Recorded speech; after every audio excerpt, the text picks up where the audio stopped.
مفتی صاحب میری امی کا انتقال 23 اگست 2004 کو ہوا. دعا کروا دل سے دعا ہے جی اللہ تعالیٰ آپ کی والدہ کی مغفرت فرمائے اور آپ سب کو صبر جمیل کی توفیق عطا فرمائے. میری امی کا انتقال جمعے کے دن ہوا اور امی نے 2 مرتبہ کلمہ بھی پڑھا تھا. وفات ہونے سے پہلے اس کی کیا فضیلت ہے؟ من کان آخر کلامہ لا الہ الا اللہ دخل الجنہ. نبی صلی اللہ علیہ وسلم نے فرمایا جس کا آخری کلام لا الہ الا اللہ تھا وہ جنت میں داخل ہوگا. لیکن بہرحال علماء نے اس حدیث کی تشریح میں لکھا ہے کہ اس سے وہ مراد ہے جو کبیرہ گناہوں سے بچتا ہو. تو اس طرح کی حدیثوں کا یہ مطلب ہوتا ہے. لیکن بہرحال حدیث کے ظاہری الفاظ یہی ہیں, اللہ کی رحمت سے امید لگائی جا سکتی ہے کہ شاید اللہ تعالیٰ, کیونکہ یہ بھی توفیق بھی ملنا بڑی بات ہے. موت کے وقت جو ہے نا اچھی حالت میں موت ہونا یہ اللہ کی بہت بڑی نعمت ہے.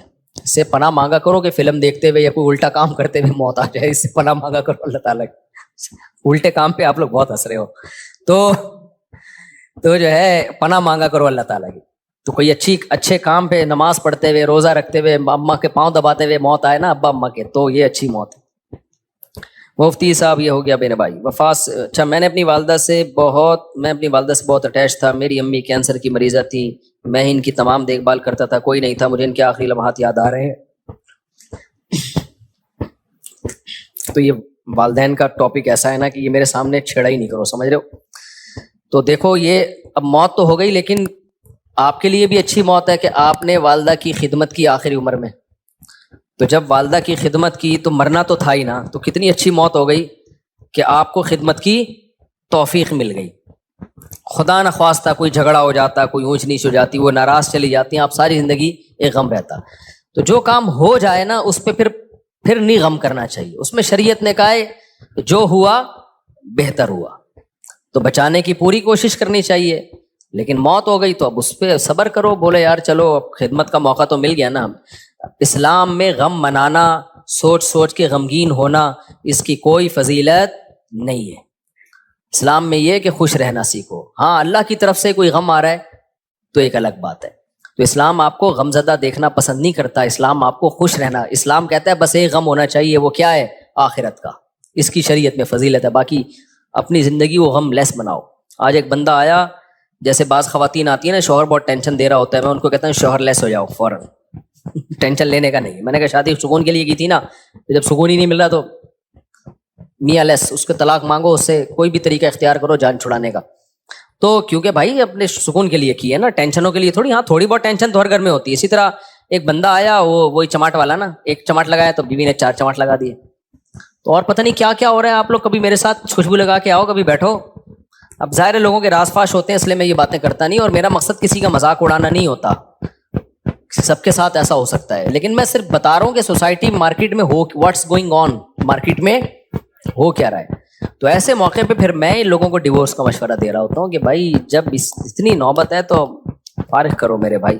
پھر صبر کا فائدہ نہیں ہے ایسے موقع پہ, کیونکہ شادی سکون کے لیے کی جاتی ہے. تھوڑی بہت ٹینشنیں ہر گھر میں ہوتی ہیں, لیکن ٹینشنوں کی بھی ایک لمٹ ہوتی ہے. کچھ بھی نہیں سن رہی, اپنے آپ کو ماتحتی نہیں سمجھ رہی ہے, تمہیں اس نے خانسامہ بنایا ہوا ہے, اس کو سمجھانے کی ایک لمٹ ہوتی ہے. 6 مہینے اماں کے گھر بٹھا دو, شاید کچھ دن کے بعد ہدایت مل جائے, پھر بھی نہیں مل رہی تو بھائی تمیز سے علیحدگی اختیار کرو. تو وجہ اس کی ہے کہ اللہ نے ہمیں غمزدہ رہنے کے لیے پیدا بولو نہیں کیا. غم ایک ہی ہونا چاہیے, وہ کون سا ہے؟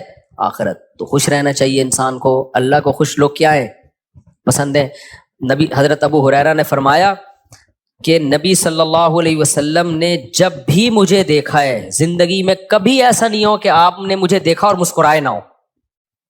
حالانکہ نبی کا غم سب سے بڑا غم تھا نا, امت کی فکر تھی, لیکن اپنے ساتھیوں کے ساتھ ایٹیٹیوڈ کیا تھا آپ کا؟ جب بھی دیکھتے مسکراتے. اور ہم لوگ کیا ہیں, جب بھی دیکھو ایسا لگتا ہے کوئی نیا ٹینشن چل رہی ہے اس کے ساتھ, نئی ٹینشن چل رہی. خوش رہنا سیکھنا چاہیے, سمجھ رہے ہو. مسکراتے چہرے سے ملا کرو, ٹینشن فری. امریکہ میں $10 کی ایک چھولے کی پلیٹ ملتی ہے صبح ناشتے میں نا, پراٹھے کے ساتھ. جو لوکل ہوٹل, جو پاکستانی کے ہوٹل, $10 کا مطلب پتہ ہے کیا؟ 2750. مہنگائی وہاں ہے میرے بھائی, یہاں نہیں ہے. یہاں تو چھولے کی پلیٹ فری میں آ رہی ہوتی ہے, پراٹھا خریدو بعض دفعہ ویسی فری میں ڈال کے دے دیتا ہے. آپ ڈالر پہ ترس رہے ہو, تو وہاں خرچہ بھی تو ڈالر میں ہی ہو رہا ہے, سمجھ رہے ہو. تو اس لیے پاکستانی کرنسی میں اگر کما رہے ہو تو کھا بھی کس میں رہے ہو اسی میں, وہاں جاؤ گے تو ڈالر میں کماؤ گے تو کھاؤ گی بھی کس میں. میں جاپان میں جو فاسٹ ٹرین میں بیٹھا ہوں نا, میں یہ زوم آپ کرو انجوائے, اس کا ٹکٹ پتہ ہے کتنے کا تھا؟ جب مجھے پتا چلا میرے ہوش اڑ گئے.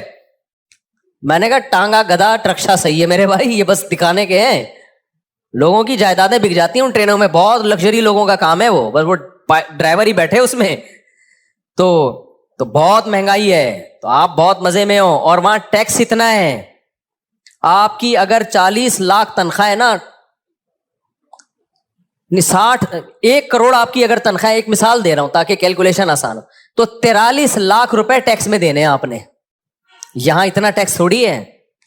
پھر لوگ اس پہ خوش ہوتے ہیں, ہم ٹیکس دے رہے ہیں لیکن علاج ہمارا فری میں ہے, بچوں کی تعلیم ہماری فری میں. فری میں کہاں ہے؟ 43% تنخواہ کاٹ لی تم سے انہوں نے, اب تمہیں فری میں تھوڑی دے رہے ہیں. آپ کی گورنمنٹ یہاں جتنی مرضی کرپٹ ہے, میں کوئی یہ نہیں کہہ رہا بہت نیک گورنمنٹ, جیسی مرضی ہے, اتنا ٹیکس نہیں ہے میرے بھائی. تنخواہ پوری آ رہی ہے آپ کے پاس, تو اس میں آپ اپنے بچوں کی فیس بھر لیتے ہو, وہ اتنی نہیں ہوتی, 43% نہیں ہوتی وہ, سمجھتے ہو, آپ کے سارے خرچے نکل رہے ہوتے ہیں. نہیں آ رہی میرا خیال ہے بات. اور پھر زکاتیں بھی لوگ دے رہے ہوتے ہیں, تھوڑے سے گھننے بن جاؤ, اگلا پوری جائیداد نکال کے دے دیتا ہے. یہاں تھوڑا سا گھننا بننا آنا چاہیے, بس یہاں پریکٹس کرو تھوڑی سی. تو اس لیے اتنا ٹینشن والا بات نہیں. ہم کیوں وہاں جا کے فوراً واپس آتے ہیں؟ مزہ ہمیں کہاں آتا ہے؟ بہت اچھے کنٹری ہیں, امریکہ بہت اچھا ہے, جاپان بہت اچھا ہے, مزہ ہمیں کراچی میں ہی آتا ہے. اور یہ جو میں نے ابھی بیان میں کہا نا کہ خاموش, بالکل خاموش, یہ 4 دن خاموشی اچھی لگتی ہے, اس کے بعد کاٹنے لگتی ہے.